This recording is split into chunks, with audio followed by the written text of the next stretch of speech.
Good to go? Okay, cool. So my name's Caps, and I think this day's gone really well, and it's gone really well because you guys have been brilliant.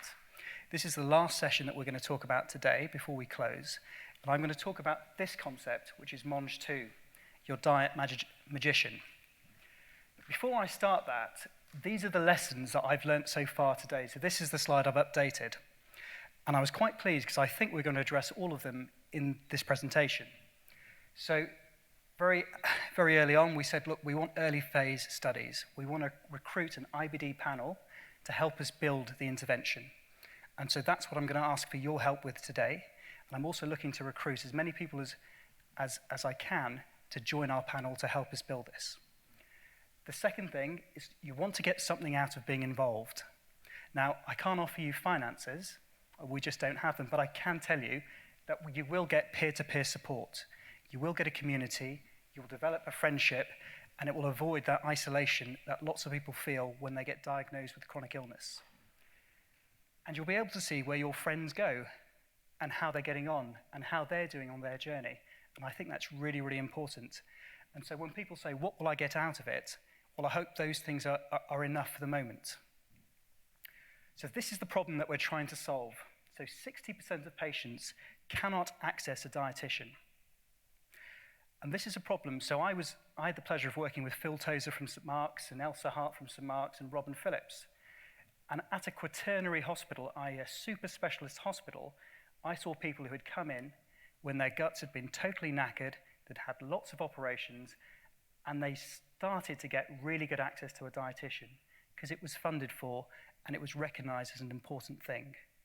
This is the British Dietetics Association. 60% cannot get access to a good dietitian. Okay, that's our problem. And we think the solution is a digital dietetics consultation. So if you think about a hospital provider trying to work out why this side of the room cannot all have an appointment with a dietitian, maybe it's because there isn't enough clinic space. Maybe the clinic space needs to be used by the physiotherapist, the IBD nurse, the surgeons. Maybe it's because the dietetic workforce, they are 90% female. Nearly half of them leave by the age of 35 to go part-time. Maybe they want a bit more flexibility. And maybe that suits you. Maybe then coming 3 hours down the train or motorway to go and see Phil doesn't have to happen because all you need is a laptop or a smartphone. Maybe that problem is addressed there. So the trial that we are proposing and the hypothesis I want to talk to you about is whether teledietetics, so telehealth, is as useful as seeing a real-world dietitian for delivering community dietary care for patients with a new diagnosis of Crohn's and ulcerative colitis. But we're changing new diagnosis based on the comments that we've had today, some of the conversations I've had with everybody else. We're just saying anybody with inflammatory bowel disease. And one of the reasons that I thought this was quite important, so my mum gave up work 5 years ago, and she moved from Birmingham to London to look after my grandma who had dementia. And she would say, look, I'm doing such a good job. I've changed her diet. I've changed this. I'm reading this and I'm reading that. And I think she's getting better. What do you think? At this time, I just started with Phil at St Mark's and my PhD was in outcomes. And I said, yeah, Mum, subjectively, Grandma looks great. She's doing really, really well. And she said, you should tell other people. And I said, but I don't have anything to compare them. If you give me the outcome and I can show them, look, we did this and this is better, then yeah, I can tell other people and they'll do better. And I think, and this is our hypothesis, that if we do that with Crohn's and ulcerative colitis, if we ask you the outcome data, if we get you to fill in those questionnaires, not thousands of them, but some of them, and we see what the effect of your diet is for you in your gut, we might be able to see what diets work for people. So this is what we want to test, this intervention. So number one, you've got the live dietitian. That's very easy. Then we've got a one-on-one person. So one-on-one conversation on a kind of an online platform talking to a dietitian. And then we think to ourselves, well, how do we address that comment that was made earlier? How do we give you guys something back? Well, that's that peer-to-peer support. So it's like the NCT class. It's like when the first time they tell you you're going to have a baby and you want to ask, what do I do with it? How do I hold it? Well, if there's a whole group around you, you feel slightly more empowered to ask those questions, and perhaps if you don't ask them, somebody else will. And if we can give you that community, you can support each other. And that goes through that other trial we were talking about with exercise and fatigue. You know, you guys have self-selected to give up your Saturdays to come to Manchester to listen to a bunch of us talking about this. I'm pretty sure if I said, look, you guys talk about what it's like to be vegan and you guys talk about what it's like to not have, you know, fresh fruit and vegetables and what that effect is, you guys would support yourself through that. And through it, we might learn from each other. And that's a really key part of what we want to do. I don't want you to learn from us, and I don't want you to learn from the dietitians. I also want you to learn from each other, because you guys are really sensible. You know, hey, for me, if I steam my cabbage, if I cook it in a slightly different way, I can still enjoy it. And that means when I have dinner with my family and they're having cabbage that way, I just have my cabbage in a different way. And that's a useful lesson for somebody else in this room, and that's what we want to encourage. What we also want to know about is whether we can create more of a sense of community, and that's the third arm. Whether we could say, hey, why don't you guys come down for a live session? Why don't you come down here, and I'll have this kind of, Master Chef-esque thing, and I'll get someone who can actually cook and say, guys, why don't you try this recipe? It might work. Tell me what you think, and you might bring other recipes. We get a bunch of people in a room learning. And why wouldn't we film that? And why wouldn't we show it to our community and say, hey, we all came down, and this is what we did? Okay? And this is an idea of how we might design a trial for it, and we're totally early phase. All I'm going to talk to you today is about the intervention, this teledietetics intervention. Drug A, if you will, but rather than drug A, it's the intervention, the online consultation. We use lots of centres. We wait at some point, and we randomise people. We say, you speak to a dietitian one-on-one, and you speak to a dietitian online, and you, why don't you do the group session and see how you get on? And we ask you, how did that go for you? What worked? And the things that we're looking for is if I randomise you to say that you're going to do that, are you going to be happy? You're going to say, oh, I don't want to do that. I don't want to be in a group. Can we match the clinical outcomes, so how you feel, the number of bowel habits that you have, your fatigue, to the food that you eat? And this is really important. We will not change anything unless we're able to go to the hospital and say, look, there's this whole thing about the NHS long-term plan. And the idea is we have an overburdened system, primary and secondary care. We have a whole bunch of experts, these dietitians. If we can empower them and change how they work to a slightly more easy way, maybe we can get people talking to dietitians, and maybe we can show the hospital that they could save a whole bunch of money. They could maybe have some face-to-faces, but why not have a whole virtual follow-up? And rather than a phone call or a text or a WhatsApp, isn't it much nicer to look at someone one-on-one and say, hey, this is me and this is my thing? So I've got 3 sets of questions that are on the online form, and I'm going to talk to you all about them now. And there's lots of them. One is about diet and IBD. One of them is about technology and data. We covered that a little bit, and we covered it really well in that the bioresource session. And the last is this bit of peer-to-peer sharing, okay? And I'm going to go over them all at the same time. I'm going to ask you guys to tell me which one of those we should tackle first. Number 1, number 2, and number 3. Really easy. Someone drop out a number. Peer-to-peer, tech and data, or diet and IBD? Number 1. Almost as if I prompted you. Okay, so some of these questions, I'm trying to demonstrate a very obvious point. So it may be that everyone says, yes, that's perfect, and we'll move on straight away, and that's all I'm looking for. So the question number 1 is, do you think diet... Sorry to interrupt you, Caps. You're in beautiful flow. It's wonderful to watch. But I've done this with everyone. I'm going to do it with you as well. Before we move on to Caps's questions, does anyone have any thoughts or questions about what he's presented so far? Just to bring you up to speed. Or is everyone happy? Everyone looks happy. Good. Sorry, Caps. Take a swig and then carry on. There we go. So it's a really simple question. Do you think diet is important in the management of your disease? Does anyone feel that? Probably not. They can actually eat what they want to and it's all fine? Cool. Next question. So if you wouldn't mind, I'd love to see a show of the hands here. Who is actually seeing a dietitian for IBD? Okay. Maybe 40%? 50, 40, 50. Well, my stat was 60% con access, so I think it was about 60%. Okay. Have you ever tried to see a dietitian and not been able to find one? That's really important. Can you go back on the other one? Yep. No. It took me 9 months of self-referral Yeah. So that's a really important point. No. But Super timing. no, but that's a really important point, because what I'll go on to is what we plan to do. We plan to match people for that. Everybody is, especially with IBD, your gut is so personalized to you, because there's only X amount of it. We may have chopped Y of it away. Another kind of X is diseased in this way, and you're taking this treatment, and it's either gone really well, just okay, and really badly. And where you are longitudinally in that journey is very different. So that tackles two things. So number one, we have to match you to a genuine expert. And that's why I believe that a dietitian is different to a nutritionist. So can I ask somebody here what the difference between a dietitian and a nutritionist is? So one of them does a 3-year degree and works in the NHS. Okay? That's really important. And then one of them subspecializes and says, I'm an expert in IBD. This is my day-to-day. And that's all I want you to speak to. That's the person. Okay? So in that case, Caps, can we go back to the have you ever seen a dietitian question and ask, have you ever seen an IBD dietitian? Show of hands for an IBD dietitian. Okay, so that is 4 people amongst 40, so 10%. Okay. And the next question.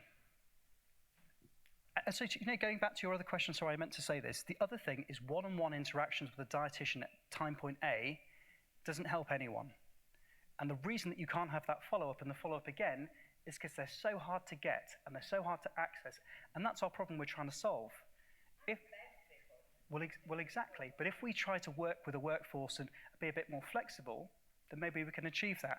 And it's the longitudinal nature of the interaction which is the most important thing. What happened at time point A? What did you change? And then, hey, tell me what happened. Did it work? Did it not work? And let's pivot and try something different. Okay? Next thing. What is the most, and these questions are all going to be on the online questionnaire, but I just thought I'd go through it because it's a bit more fun. What is the most important factor for you when deciding a dietitian to see? Now, there's only 4 of you who've said it, but we could ask that question to anyone. If you were to pick your dietitian, anyone in the world, anywhere in the world, what would be your most important factors?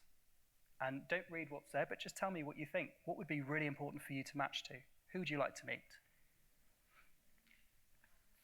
An IBD specialist dietitian, okay? So a true expert. So followed by reputation. So I'm repeating all of this because we're streaming and the guys won't be able to hear it. So we had reputation, we had IBD specific matching. Anything else? Communication skills. So I'm going to give you the mic. Would you mind expanding on what you mean by that? I think sometimes you can be in a position where you're sort of quite new to this and you're shocked and you don't really understand. And so the fact that they're specialists is great, but also you need somebody that can communicate with you and build a rapport with you. I have seen dietitians that I might as well have just sort of not bothered to see anybody at all. Bless them, they didn't have brilliant communication skills. I've just finished with one who was supposed to follow me up and hasn't. And it doesn't make you feel good. No. And that's really important, isn't it? The inability to keep that same interaction, to have that, have that mentor, because that's what a dietitian can be, a mentor, especially with the exercise as well, someone that you can go back to and you can check in with, and maybe you don't have to see them again virtually, but you could just get in contact and they could just say, hey, great job, or let's have another think. The other thing that you mentioned is communication skills. Now, we can't tackle that. Some people are just going to be better at comms than somebody else. But what we've thought about, and we've thought about this quite a lot, and we spoke... Go for it. You can if you say it to a mic. Communication skills can be taught, and I speak as a previous trainer. It definitely can be, because there are a lot of people who've got so much knowledge locked up in here. And it's how you present. How do you think all politicians, royal family, everybody, they're taught how to communicate. And communication is 2 things, isn't it? It's empathy with the situation, which is what we need. Yes, I understand, and can align with that. But the other thing is simply speaking, speech. I'm trying now to speak clearly, in short space, not dup, dup, dup, dup, dup, dup. And it's the 2 aspects of it, and that definitely can be taught. Okay, so perfect. So I'll come up with your solution, if I may. So how about, have you used an Uber car before? Have you used Uber before? Uber, the taxis. Anyone who's familiar with Uber? You pick an Uber up and you have an interaction with this professional. Immediately, you get a prompt to say, rate them. And you give them a score out of 5. And you get a bit of free text to say, terrible driver, how did he get insured, if you will, or nice guy, or nice lady. So if we were to build in some sort of rating system, perhaps we could look at those dietitians who are performing really well and say, great job, and give them like a star, if you will, or some sort of carrot. And those who aren't, we could say, listen, you've not had a great interaction here. What could we do to help you? How can we build you up? Because we don't want to drop anyone. How can we build you up? That's one thing. Going about the other common skill point we came across is it's that time slot, isn't it? I think the best way to describe it is going to the GP and they say, you've got one problem, 10 minutes. And you're like, well, I've got 17. Well, I can't have 17 appointments. That's your whole day. And so we thought how we might do that. So if we can take that first bit of that dietetics consultation away, if we can take, my name is, I'm this old, my past medical history is that, these are my surgeries, these are my medications, this is how I feel today, and this is what I've eaten in the last 3 days, then your time slot isn't all of that kind of basic history taking, because that makes you just feel that you're being interviewed by the FBI or something. Your consultation is, and I would do this, and have you thought about that? So that's how we might make that more meaningful. So those are really good points, really good points. How often would you like to meet a dietitian? Say I was to give you all free dietitians as much as you want to. How often would you want to see them? Daily. Okay? Daily. Listen, there's no wrong answer. Daily's not an unreasonable thing. If you think about the athletes or you think about film stars are great. When they have to train for a big role, they have daily people with their exercise and nutrition getting them to there. Somebody with a chronic illness would totally benefit from that. Daily is one option. Changes. I'm going to give you the mic.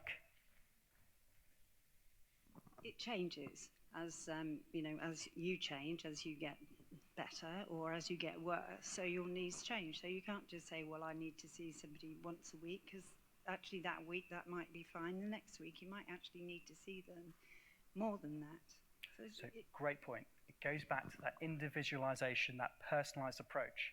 Okay, cool. So I don't think there's a right answer to that question. I think, as you correctly said, it's going to be very bespoke and individual. Next question. Well, how much time do you need with a dietitian? A week? So you've gone daily to weekly. Okay, we're going to struggle. I know. Well, I know, because there's so much to learn. But you see, if we don't give you the dietitian, but if we give you a community from which you can also learn from, well, how about that? How about we then also offer you group sessions where, maybe we move away from this trial and we maybe say that isn't the right trial to do. Maybe it's group sessions, and maybe then you can just drop in weekly if you so wanted to, or not, if you feel better. Can I drill down on this question though, Caps, because it's a good one. For those people who have had a consultation with a dietitian, in your mind, think how long it was. Was that long enough? Was it too short, too long? What's the right sort of time? Did I see a hand? No. Okay, I beg your pardon. I'm sorry. I saw one there. When I saw the general dietitian, I was with her for probably half an hour, of which it was 28 minutes totally wasted, because she took all the basic details, then didn't know what to say to me. Had I been able to talk to her and had a really good interactive conversation where she understood what my problems were and could give me some answers and suggestions, an hour would have been lovely. But okay, that's maybe what you start off with, as an hour. And as with anything else, the sessions would then reduce. So maybe a decent time, like an hour initially. Yeah. Maybe I'm a bit over enthusiastic there about it. But then it would, and then, like you say, you could then move on to the group because you're confident about what you've been talking about. Somebody's given you some answers. You've got a better understanding of the situation and yourself. And so you don't need that length of time at all. Good. That's a great answer, isn't it? That's really important. I have to admit, when we started, we said the only people who are allowed to come here are those who would say we would change if you said something. And we've learnt two things. I've learnt two things.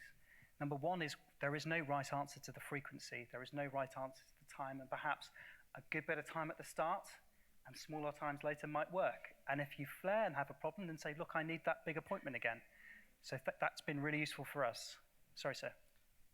I think I agree with what the lady said over there. You can go in to see a dietitian and give all the details. But then what they do is, or my experiences were, they said, right, you've got to follow this diet and it'll make you feel better. Everything on that list that they gave me to eat, I can't eat because it causes a flare-up. So the dietitians who are supposed to know your condition are giving you the wrong information. I got told that I shouldn't eat spicy food, I shouldn't eat hot food, I shouldn't eat this, that, and everything else. All those things I can actually eat and have absolutely no effect on me whatsoever. But the things that they told me that I should eat are the things that, to me, causes a reaction. So great point. So you can imagine a dietitian, and they have three different diets they want you to follow. They cannot just pick one of them and say you're this. Everybody's individual. But do you know the only way we're going to get that answer is we're going to have to collect the food that you eat coupled with your clinical data. And I mean stuff like we could, so there was but the Boost team were talking about those Fitbits. So we could link, I tell you now, we can link to your Apple phone and tell you how many steps you're doing, what your heart rate's like, what your sleep cycle's like. That would be useful. I could ask you to fill in a fatigue questionnaire on a day that's really crap, and I could say, well, listen, what happened in the last 2 days? Is there anything we can look that may have precipitated that? These are all great questions, and that's, I suppose, my only answer I can give you. I was really lucky. I got the option to see an IBD-specific dietitian or a general. Yeah. And the waiting list for the IBD-specific was an extra 3 months, but I was given the option, and I was like, that's fine, I can hang on for that. And it was a 30-minute appointment. Yeah. And as soon as I walked in, it was straight to the point. She knew my medical history. And it was a case, right, what are you eating at the moment? What can we adapt? This might work for you, this might not. Yeah. Trial and error, elimination, start to introduce. And within that 30 minutes, I came out and I thought, I feel really feel in control now. I know what I should be doing, but I know that if I try this, it doesn't work. It's not for me. But I wasn't sort of told exactly what I should be doing. It was that case of elimination, and everyone's different. So I was really lucky in that sense that I had that That's appointment. a really great point, and I've lied to you. I wrote that slide, diet magician, there's no magic. The real answer is all of the years of university and all the experience that you get, it's just trial and error, and it's just collecting the right data to tell you what that's kind of going to affect you in which way. And essentially what we're trying to do is empower you to say, this is what you need to collect. This is the way that you should collect it. And if we show you on a platform that you can see how it affects you, isn't that really powerful? Sorry, Phil. Yeah, I was just going to say, I have a slight fear that there's a dietitian at home sitting somewhere throwing a banana skin at the computer screen as they watch you. It is, of course, more than trial and error, because the IBD dietitian takes you to a really good starting point. You know, they ship you half a mile down the road towards success by starting in the right place, and they recognise the trial and error aspect of it, but it will be a much more focused, carefully controlled trial and error. Absolutely, and forgive me, I was just being tongue-in-cheek, of course. Sorry, stop throwing banana skins. So this question's all about data, and we've had some of this already, okay? So first question, and again, if you could just hands up, would you be prepared to have a tele-dietetic service? Would you mind speaking to somebody on your laptop, on your smartphone, over a kind of an online interface, a video interface, so you can see them and they can see you? Would you mind? Would anybody, and this is a total free, I won't ask you to explain your reason, I'm just curious. Would anybody say, no, it's not for me, I need to see people face to face?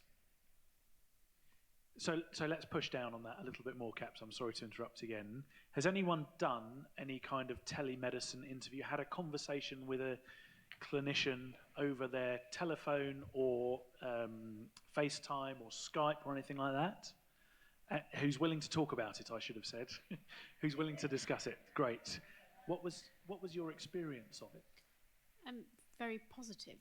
I have had face-to-face with it's an IBD dietitian, but I don't live particularly close to the hospital. We kind of know on the area of what we're going on, and instead of me driving 2 hours to go and see her, I ring up and say, this is what I think is happening, this is what I think I need. She says, yep, I agree, and say if it's elemental, she goes, lovely, I'll prescribe that for you. Job done. It saved everyone a lot of time. Was your first appointment face-to-face? It was, yeah. Do you think that makes a difference? Not necessarily, no. Thank you. Anybody else who put their hand up? No.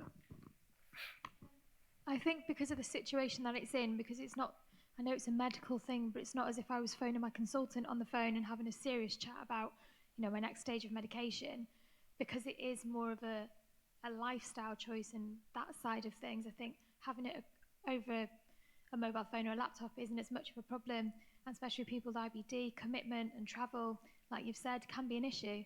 So if we know that we haven't got the added stress of thinking, oh my God, got to make sure I get to an appointment with a dietitian, where you might also not eat anything because that might cause problems for your journey, I think having it over the phone would be a lot easier.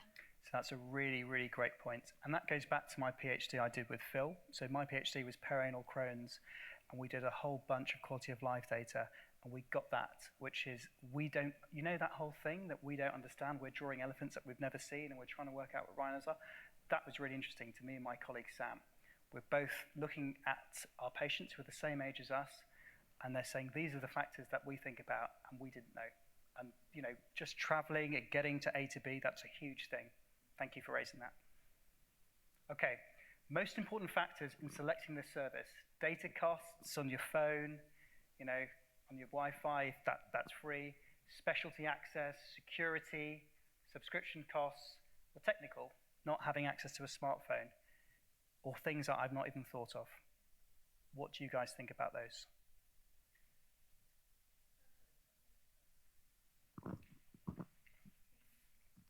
I think in this day and age, most of those can be overcome. I mean, I'm 71, but I'm not got an Apple phone, but I've got a smartphone, and I think I can cope with the rest. Yeah. And as the population ages, I think everybody is au fait with all those. And yes, there probably is a little bit of cost involved here and there, but I think you'll probably find it would only affect a very small number of people that would be concerned with it. That's just my opinion. So I'll just point something back to you. I was speaking, so as part of kind of our PPI when we were talking about this, I spoke to a colleague of mine and I said, hey, would you do this? And he said, no, I wouldn't, because I don't need to, but I would get it for my elderly relative. And I said, well, why would you do that? And he said, well, for Christmas, rather than get somebody, a bottle of whiskey or, this or that or chocolates, this is a form of giving them something that is related to their health that they could use. And he said I would sit down with my grandma and we'd do it together. And I thought that was really interesting. He doesn't care for her, he doesn't stay in the same house as her, but if you were a carer, that would be really powerful, because that is equally as important to know how to prepare food. Would anyone feel inhibited or anxious about the technological side of it?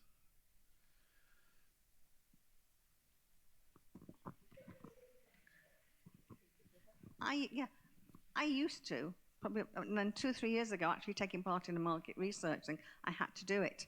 So I had to make myself, it's actually done on a desktop, not my phone, and make myself go through. Because I retired 6 years ago, but I used to use IT all the time, but obviously things move on. And I think at the end of the day, if the goal is big enough at the end of it and you're going to get some help out of it, and maybe, yes, okay, I've got a husband who can call upon who's a bit more knowledgeable than me, then I think you could get through it. I think that's an excellent idea on gifts and things to do that. I have an 85-year-old uncle who I helped to use he didn't have a clue what to do with his smartphone that his daughter down in South Wales had bought for him, but now he communicates with her and FaceTimes and everything because we did it together. So we both didn't feel quite as foolish as each other. Okay, cool. Got another comment. Oh, another comment at the back. I would also just say that it's tapping into local schemes as well, sort of from where I'm from, Age UK for that older population, and the Red Cross. They will support people to learn how to use technology. Really good point. So using those services Really to support. Yes, sir. Not that point, but the point before. I have elderly relatives who I have tried to sit down and talk through modern technology. In the end, they just throw it away. They can't be bothered with it. So there is another side. again, it's down to the individual. Now, they won't be as likely to have Crohn's or colitis, any of their problems, because they are of the elderly generation. But should we be excluding them as well, just because it's too difficult? No, I was just using that as an example of, just a way of framing technical issues. But if you were to have a friend or a family or a carer or a charity worker or a supporter to help you through it, that would be useful. I'm not saying that anybody does. I mean, for example, Helen here has got a laptop for anybody who doesn't have a laptop. That's the analogy I was trying to draw. I will move forward if you don't mind. Just I'm going to. Just one thing. After you. If we do this for the majority of us, it'll free up the face-to-face time for the more elderly people. Okay, that's a great point. So my next point, and I'm going to go slightly faster through these. I'm going to put these all into these last three into one word: beetroot. Every time I go round to my mum's house now, and she now lives with my grandma helping her, I go for a cold drink. The only thing in the fridge is beetroot, and she swears by it. Beetroot juice. I hate beetroot juice. I don't want to drink it. But the only way that I'll know if it's any good, and Mum doesn't do this, is if she showed me that beetroot, longitudinally over time, when compared to data, has an effect. These 3 points are all about that. The only way that we will be able to tell over time, and this will take time to develop, a data set, that beetroot or food X or the way that you prepare food Y is going to be useful to anybody, is if we are able to store anonymized data. That data will be available to you and your dashboard, and anonymized data will be shown if you go into a group so you can see how your group are doing. But the only way that we'll know whether we do something different to build new dietary tools or change the way that people are eating, or let's even talk about Yakult or probiotics. Everybody is always being told to have a Yakult or a probiotic, but they aren't built for you or you or you or you, they're built for everyone. How do you know the evidence for which probiotic strain is okay for somebody with, who's had terminal ileal disease of their small intestine, had an ileocecal resection? Because that part of the bowel that absorbs that stuff is not there. So wouldn't it be great to have the evidence for it? So my question is about data. Can we store anonymized data? Can we show anonymized data to your peer group in a group that you select? Can we show it back to you? And do you think that would be beneficial? We do, but this is a question about data as we had before. What do you guys think? So I think there's 2 parts to that, Caps, if I may say so. And so one of them is about whether you would want the option to opt in or out of those things. You can imagine a privacy setting like you have in Google or whatever, where some people will want to share everything with everybody. It's astonishing. And some people will want to share things only with their friends, and some people want to share things with nobody. And that you might have the option to opt to one of those levels. And the other point is about where this data will be kept. And there was a lot of reassurance in the room this morning when we discussed the idea that the IBD bioresource data that is identifiable is behind a firewall, the NHS firewall, and that it's pretty safe. It's as safe as anything else. But this anonymized data this non-anonymized data wouldn't be behind the NHS firewall. It would be within whatever security existed within this app. We have built out in our intervention a separate intervention. So there are 2 key buzzwords: GDPR, which everybody's heard about, and HIPAA compliance. So this is all of the stuff that the guys in America are using when they talk about the ECG and Apple, smartwatches. So the website has to be designed so it can capture all this data and be completely anonymized, and your data is safe and secure. And you would never be Phil Tozer. You would be to the thing that you see, but to the machine, you would be a number in the matrix. You'd be 007XYZ/forward. So this is who you would be. But if we could store that data, we would be able to see what works. We could see, because we could ask you, hey, you're going to switch to Humira, or you're going to have Vido. We could see the things that normally work for you and what happens when you have these new drug interventions. This will take a whole bunch of time, but wouldn't that be useful to tell your friend who's about to have this, the thing that you really love, lentils, you're going to struggle. One of the side effects for this thing, lentils is a bad choice. So, How does everyone feel about that? We've said a lot of things just then. How does everyone feel about that?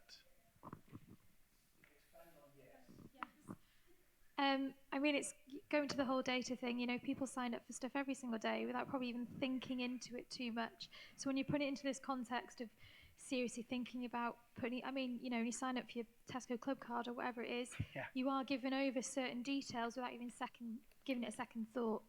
So things like this, if we're signing up to it with the knowledge of whatever data we're putting into it is going to give back and is going to help.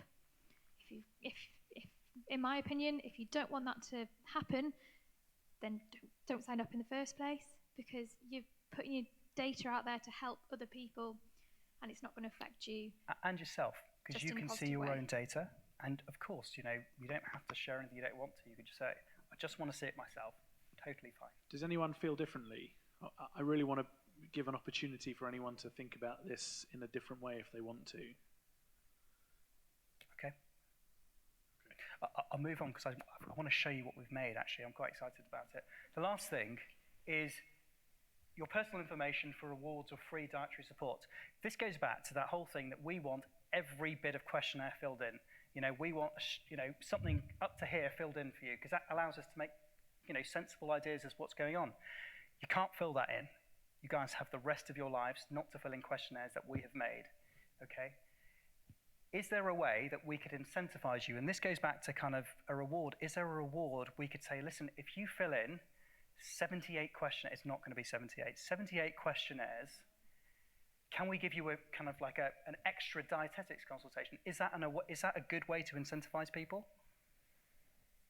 And if you don't want to fill 78 in, fill in 50 and get something better. If you want to fill in 2, just, you know, is there a token system we can work towards?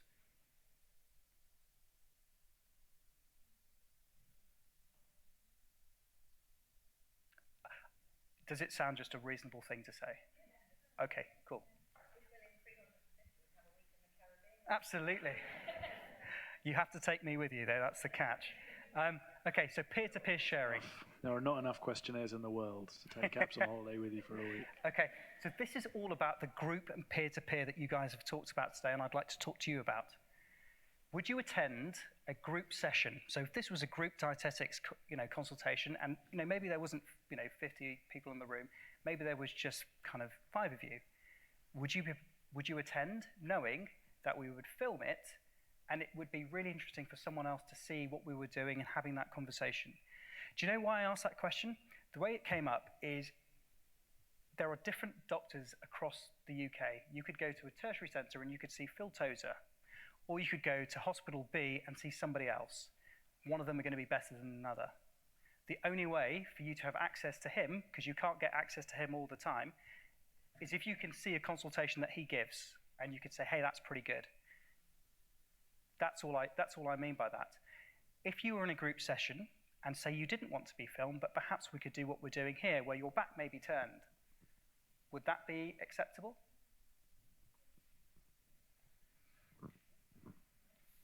Yeah, I think that's a... Oh, speak into the mic, they won't catch you.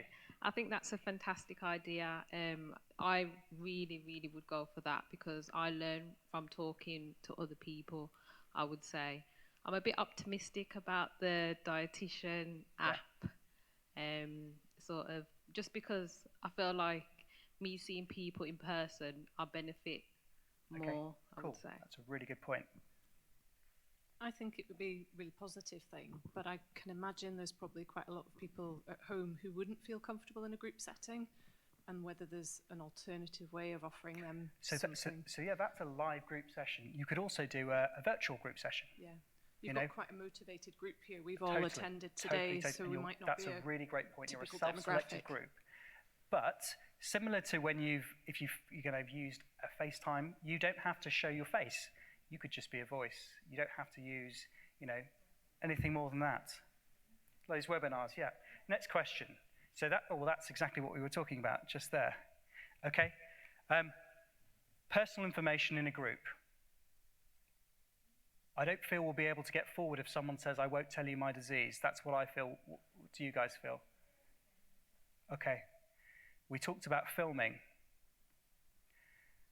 And we talked about already, and I'll ask you the question again, we talked about, I want to see a dietitian weekly.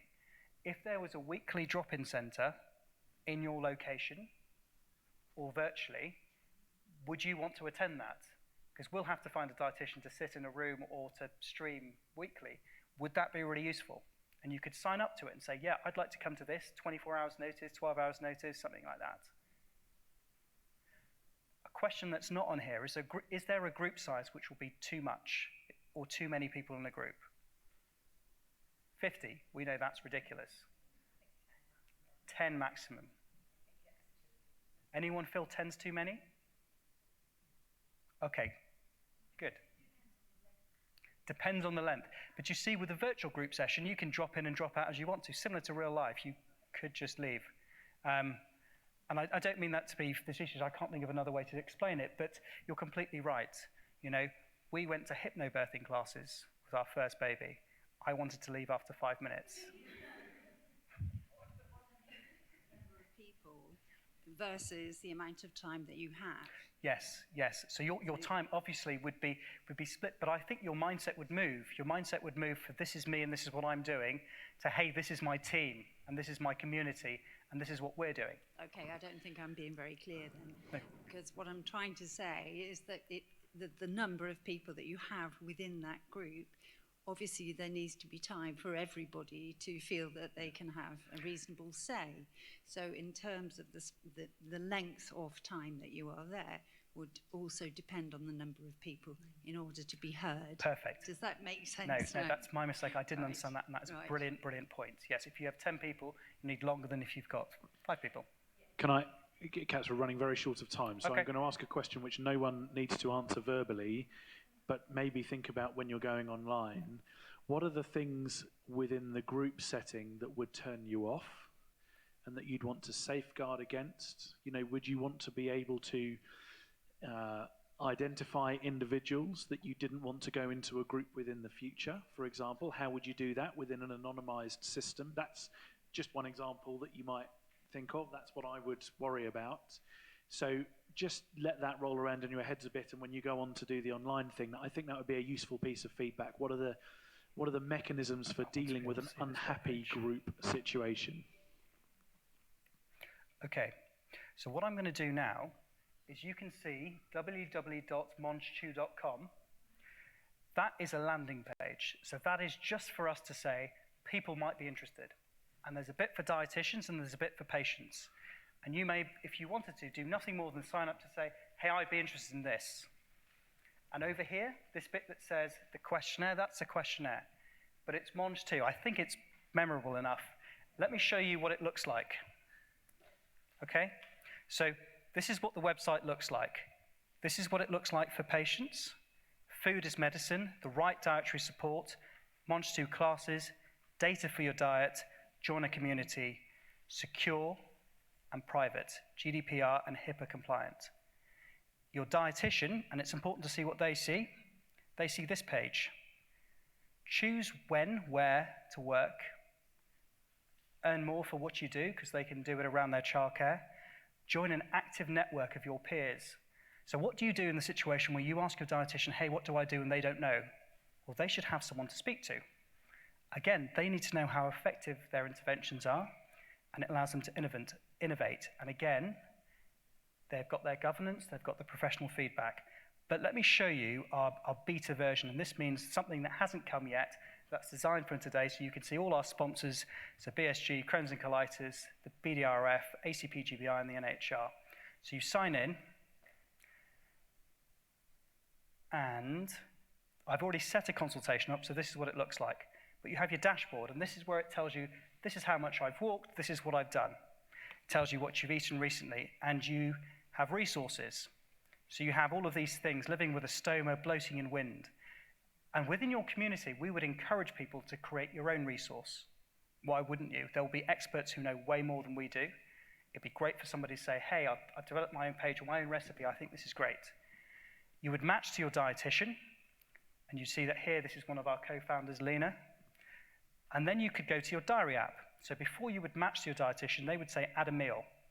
You could text, or you could add an image. And the reason for this is that history taking beforehand, that's 3 days. And you could say, I want to take a picture of what I've eaten. And you can see here, you've just eaten some Mangetoo. Okay? Or you could say, I want to add a meal, and I don't want to load it. I just want to take a camera picture. So I take what I'm drinking, and I take my photo. And it loads up there. Okay? And then your dietitian can look at everything that you've put in, as well as your questionnaires. That check-in thing we described, you want to ask a question and you haven't got a consultation scheduled. Question, I'm thinking about going vegan. Will this new high-fiber diet exacerbate my symptoms? Dietitian response. Question, I'm going to my daughter's wedding.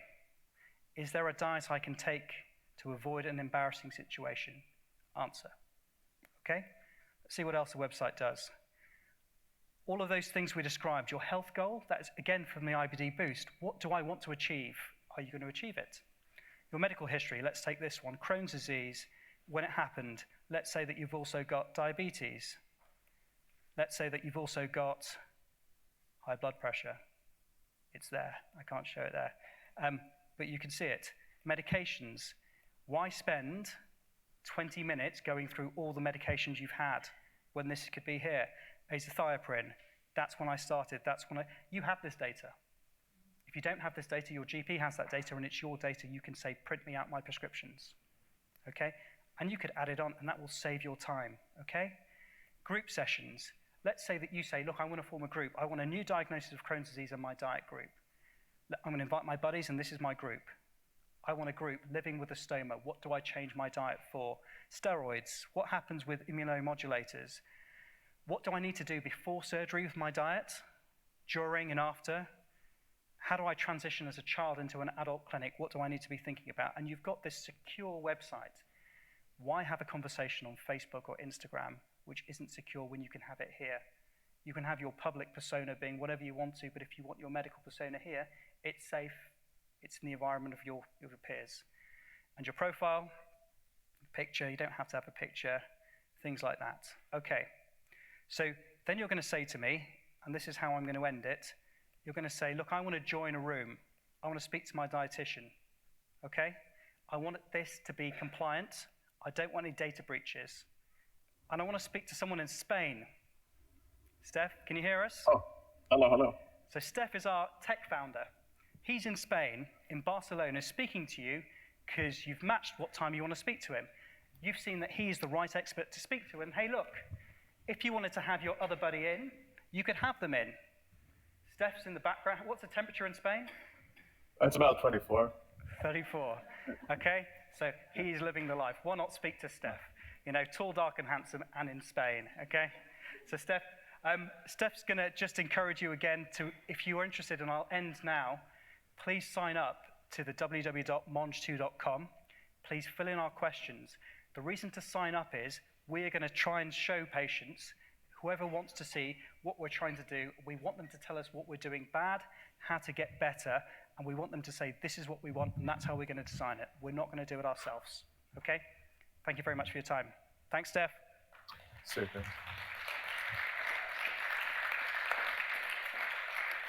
And we rate our consultation. We say something lovely about him, good looking, okay? Oh, and this is really important. So at the end of your consultation, we don't want your dietitian to mess around on a piece of paper and send you a report that you're not going to read. Immediately afterwards, I want you to record a video and tell me what you learned from my consultation.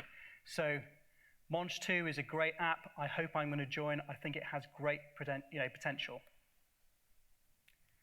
And when you go to your dashboard and you say, hey, what did I achieve in that one? That's what you achieved. And you can see that, and your dietitian can see it. And over time, you'll be able to see all your progress and see what happened. Okay? Thank you very much for your time.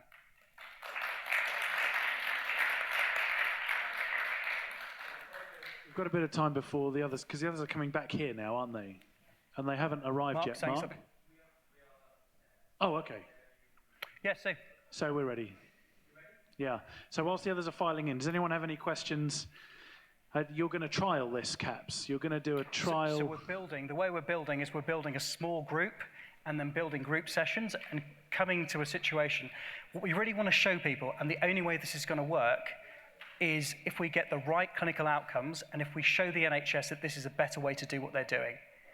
So we need people signing up, we need people interested in it. Yes, sir.